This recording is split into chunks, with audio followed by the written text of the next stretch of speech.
Sir నమస్కారం.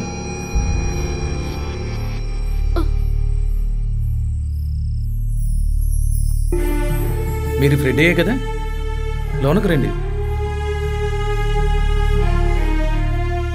ఈరోజు కాలేజీకి వచ్చినప్పుడు మీరు కావాలనే చెప్పలేదనుకుంటాను. మీరు ఈ కాలేజీలో ఓల్డ్ స్టూడెంట్ అని. ఇదంతా నాకెలా తెలుసు అనుకుంటున్నారా? నాకు తెలుసు, మీరు ఎన్నో సందేహాలతో నా ముందు ఇలా నుంచున్నారని. నేనిప్పుడు ఎందుకు వచ్చానో ప్రత్యేకంగా చెప్పాల్సిన అవసరం లేదు కదా. ఈ అర్ధరాత్రి మీరు నన్ను వెతుక్కుంటూ ఇక్కడికి వచ్చారంటే అది ఎందుకు నాకు ఖచ్చితంగా తెలుసు.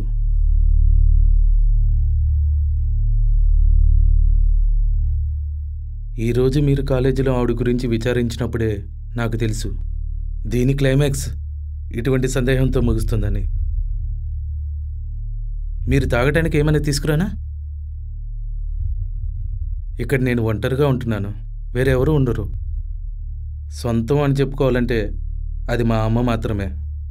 6 నెలలకు ముందు ఒక యాక్సిడెంట్లో మా అమ్మ నాకు దూరం అయిపోయింది.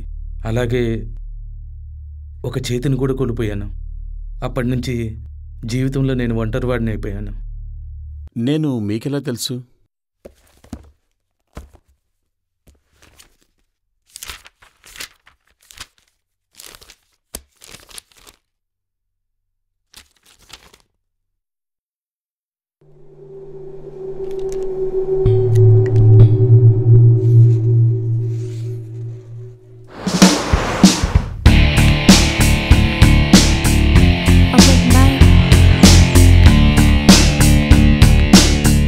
వస్తున్నానని నిన్న ఫోన్ చేసినప్పుడు చెప్పొచ్చుగా, వచ్చి చాలాసేపు అయిందా?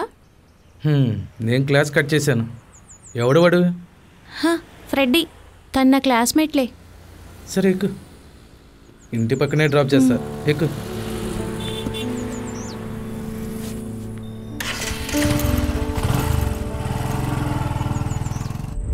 అసలు నీకేమైంది? ఇక్కడికి రమ్మని నిన్ను ఎన్నిసార్లు పిలుచుంటాను.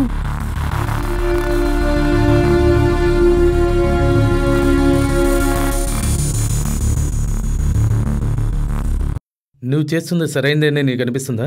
అసలు నేనేం చేశానని? మియా, వాడొక అమాయకుడు.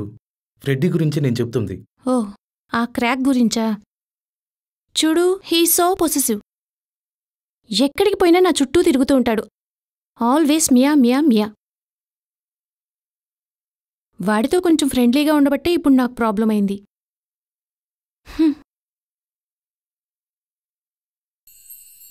ఈ రింగు మార్చుకోవడం కూడా ఫ్రెండ్షిపే అంటావా ఏంటి? నీకు వేరే వాళ్ళ ఇష్టం అని చెప్తే నేను అర్థం చేసుకోగలను. ఇదేదేనా? నువ్వసలు ఏం మాట్లాడుతున్నావు? You are totally mistaken. నాకు నీ సిచ్యువేషన్ అర్థమవుతుంది. ఒక డిస్టెన్స్ రిలేషన్షిప్ కీపప్ చేయడం చాలా కష్టం. అతను ఇప్పుడు కూడా నీతోనే ఉన్నాడు, నిన్ను కేర్ చేస్తున్నాడు. అందువల్ల నా మీద కంటే అతని మీద ఇష్టం ఉండొచ్చు, దాన్ని నేను కాదంటలేదు. కానీ అన్నీ తెలిసిన నా ముందు నువ్వు ఇలా బిహేవ్ చేయటం I feel like A pool.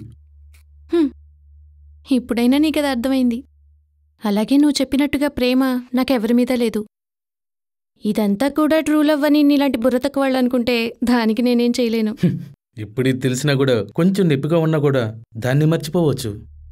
ఇలాంటి ఎక్స్పీరియన్స్తోనే మగాడు నిబ్బరంగా ఉండేది. నువ్వు ఆడే ఈ చండాల పాటలో వాడిని అవాయిడ్ చేయొచ్చు కదా. నేనేం చెయ్యాలో నాకు బాగా తెలుసు. I have my own plans. దానికోసం నేనే పనినే చేస్తాను. వాటన్నిటికీ నిన్నడగాల్సిన పనిలేదు. You both are sentimental picks. Now get out. You నిన్ను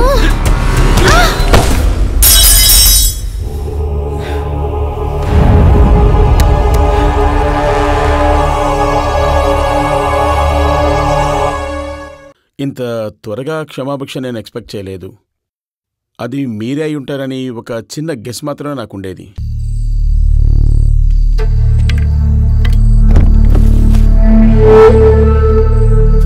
నేను సేఫ్ అని నేను అనుకున్నాను. మా ప్లేస్లోనే తన్ని పూడ్చిపెట్టాను.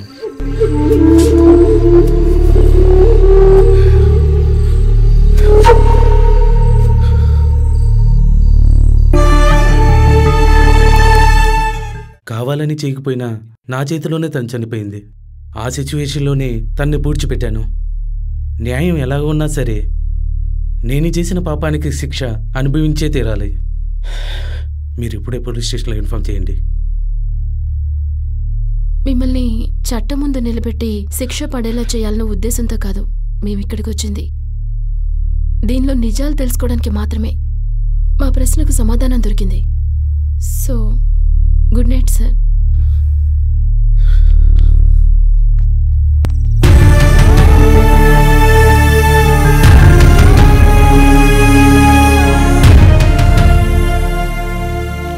ఏ బాటలో నేనిప్పుడు నడుస్తున్నానో నాకే అర్థం కావడం లేదు. కానీ ఒక్క విషయంలో హ్యాపీగా ఉంది. నా ఇన్నోసెన్సీని ఆయన అర్థం చేసుకునేలా చేయగలిగాను. దాంతోపాటు నా జీవితంలో నేనేంటో అర్థం చేసుకోగలిగాను. సర్వోన్నతుడైన దేవుడి విచారణకు సమయం ఆసన్నమైనది. అతి త్వరలోనే నేను అక్కడికి చేరుకోవాలి. అధ్యాయం 32 వాక్యం 23. అయినా మీరు అలా చేయరు. అలా చేసినట్టయితే మీరు దేవుడి ముందు దోషిగా ఉన్నట్టే. మీ పాపం మిమ్మల్ని ఖచ్చితంగా వెంటాడుతుందని తెలిసే చేశారు.